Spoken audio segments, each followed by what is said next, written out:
Hello दोस्तों, स्वागत है आप सभी का मेरा यूट्यूब चैनल हिंदी वेब 1.0 पर। दोस्तों, वीडियो अच्छा लगे तो लाइक शेयर और सब्सक्राइब जरूर करें। अब कहानी पर आते हैं। या एक रोमांटिक लव स्टोरी है। लकवे ने रीता की जिंदगी तबाह कर दी, पर उसके पति ने हिम्मत नहीं हारी और रीता की सेवा में जुट गया। इस सब के बावजूद रीता को लगा कि गब्बर को उसके तन की भूख सता रही होगी।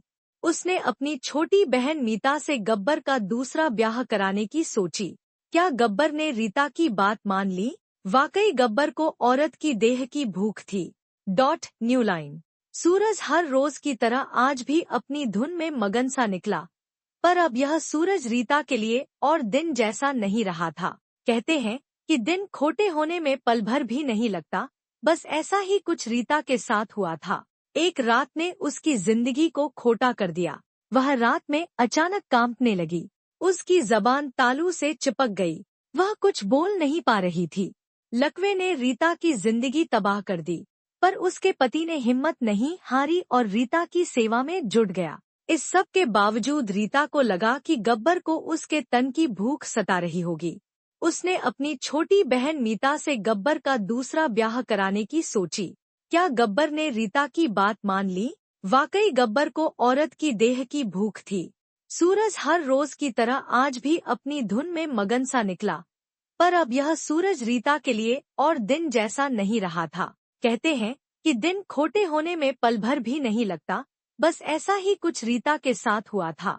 एक रात ने उसकी जिंदगी को खोटा कर दिया। वह रात में अचानक कांपने लगी। उसकी जबान तालू से चिपक गई। वह कुछ बोल नहीं पा रही थी। New line. गब्बर ने रीता से कई बार पूछा, उसके हाथ पैर रगड़े, पर कुछ नहीं हुआ। फिर उसने रीता को हॉस्पिटल ले जाने में थोड़ी भी देरी नहीं की और उसे भर्ती करा दिया। डॉक्टरों ने जो बताया उससे गब्बर के तो जैसे होश उड़ गए। वह कांप गया। डॉक्टर बोला, आपकी पत्नी को लकवा मार गया है। उनका कमर से नीचे का हिस्सा पूरी तरह से लुंज हो गया है, कहे तो बेजान हो चुका है। उस रात के बाद रीता व्हील चेयर पर थी। पहले वह दुबली पतली गोरी भूरी गुड़िया सी थी, लेकिन अब धीरे धीरे दुबली पतली सी मरियल और गोरी भूरी की तो जैसे बात ही खत्म हो गई थी। अब साल भर से गब्बर ही घर बाहर का कामकाज संभाल रहा था।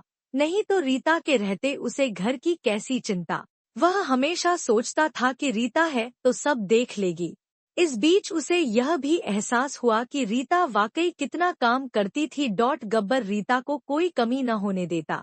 उसे कहानियां सुनाता, सिर की मालिश करता, दवाओं को समय पर देता, उससे प्यारी भरी बातें करता। रीता, कोई बात नहीं, जो हुआ सो हुआ, पर मैं हूँ, मैं तुम्हें कोई कमी महसूस नहीं होने दूंगा। रीता गब्बर के आगे खुश होने का नाटक करती, पर वह मन ही मन गब्बर के लिए बहुत दुखी होती। आखिर वह भी इंसान ही तो ठहरा। उसे क्या खाने के अलावा और चीजों की भूख नहीं लगती। 1 साल से ज्यादा का समय बीत चुका था। रीता यह सोचकर अंदर ही अंदर रोने लगती। उसका शरीर कतई ठंड सकती थी। जिस घर में रीता ने कभी कोई नौकर नहीं लगाया, आज उस घर में 2 से 2 नौकरानियां काम करने लगी थी। गब्बर ने उनके कहे मुताबिक उन्हें 1000 से 1000 रुपए ज्यादा दिए थे।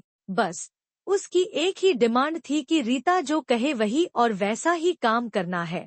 उसे जरा सी भी तकलीफ नहीं होनी चाहिए। दोनों नौकरानियां 1000 रुपए ज्यादा मिलने की खुशी में वही काम करती थी जो रीता कहती थी। New line. कई बार तो रीता को एक नौकरानी ने उससे कहा, दीदी, सबकी किस्मत आप जैसी कहाँ, जो आदमी ऐसे हाथों में छाले रखे। हमारे मर्द को देखो, इतना काम करके घर जाती हैं, फिर भी 2 बोल मीठे नहीं मिलते। वही गालियां और रात को अपने मन की करी। और फिर तू कौन, मैं कौन। रीता गब्बर पर अपने से ज्यादा यकीन करती थी, पर न जाने क्यों उसका मन आजकल बड़ा डरा सा रहता था। उसके मन में अब एक घुन लग गया था और वह सोचती, मैं जानती हूँ कि वे मुझे बहुत प्यार करते हैं, पर कहीं अपनी उस जरूरत के लिए वे किसी और के पास। फिर वह खुद ही मन कहती, नहीं नहीं, मेरा गब्बर ऐसा नहीं है। पर दूसरे ही पल उसके भीतर फिर वही पुराना ख्याल चलने लगता। रीता की माँ ऐसे तो उसके पास आ ही जाती थी, पर इस बारे में उसने कभी अपनी माँ से बात नहीं की। लेकिन अब उससे रहा नहीं गया और उसने अपनी माँ को मिलने के लिए बुलाया और कहा, माँ, मैं सब जानती हूँ। वे मुझसे बहुत प्यार करते हैं, पर आखिर वे भी तो इंसान है। गला तपने पर प्यास किसे नहीं लगती। माँ, वे कहीं इधर उधर किसी के चक्कर में पड़ गए तो मैं सहन नहीं कर पाऊंगी।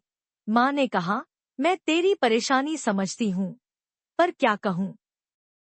तू ऐसा कर कि गब्बर को मीता से शादी करने के लिए बोल कर देख। तुझे अपनी हालत देखते हुए खून के आंसू पीने ही पड़ेंगे। देख, कोई और आ गई तो तू जानती है कि कुछ भी हो सकता है, लेकिन इस घर में तेरी छोटी बहन आएगी तो सब बढ़िया चलेगा। इस घर को कोई वारिस भी मिल जाएगा, उसके सहारे तेरी भी जिंदगी कट जाएगी। रीता को एक हद तक अपनी माँ की बात सही लगी और उसने अपनी छोटी बहन मीता को घर बुला लिया ताकि उन दोनों के बीच कुछ प्यार उपज सके। पर ऐसा कुछ न होते देख रीता ने गब्बर से सब कुछ साफ साफ कहने का मन बना लिया। कुछ दिन तक तो रीता की शादी करने वाली बात कहने की हिम्मत नहीं हुई, पर एक दिन हिम्मत करके उसने गब्बर से कह दिया, 2 साल होने को है, मैं तुम्हें कुछ नहीं दे पा रही हूँ। तुम्हें तब की भूख तो लगती ही होगी। तुम मेरी छोटी बहन से शादी कर लो, तुम्हारी और इस घर की सारी जरूरतें पूरी हो जाएंगी। यह बात सुनते ही गब्बर की त्योरियां चढ़ गईं और वह बोला, रीता, तुम्हारे मन में यह सब चल रहा है, तभी मैं सोचता हूँ कि मेरे इतना करने पर भी तुम खुश क्यों नहीं रहती। तुम्हें हंसता देखे मुझे कितने दिन हो गए। रीता, तुम मेरे लिए क्या सोचती हो मुझे नहीं पता, पर मुझे इस बात का बहुत दुख हो रहा है कि तुम बस इतना ही समझ पाई मुझे और मेरे प्यार को। डोट रीता, जो तुम्हारे साथ हुआ है, अगर वह मेरे साथ हुआ होता, अगर मुझे लकवा मार जाता, तो तुम्हें पता है कि मैं क्या करता। मैं तुम्हें किसी से शादी करने के लिए नहीं कहता।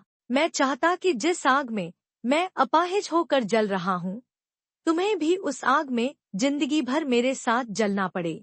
पर तुम्हें किसी और का नहीं होने देता। जब मैं तुम्हें किसी और का नहीं होने देता तो मैं किसी और का कैसे हो सकता हूँ। इसलिए मैं तुम्हारे प्यार में जिंदगी भर जलता रहूंगा। मेरा प्यार किसी भूख को पूरा करने का मोहताज नहीं है।